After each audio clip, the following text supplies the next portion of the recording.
ప్లేస్లో ఈ హ్యాంగర్ అనేది అటాచ్ చేయాలి.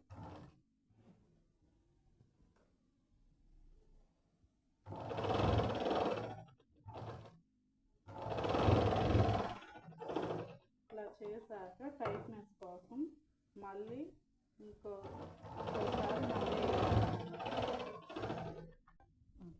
సేమ్ అలాగే సెకండ్ సైడ్ కూడా చేయాలన్నమాట.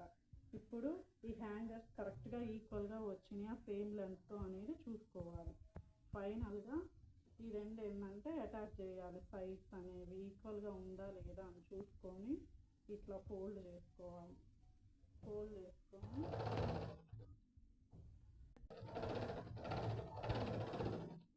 సేమ్ అలాగే ఈ సెకండ్ సైడ్ కూడా ఏంటంటే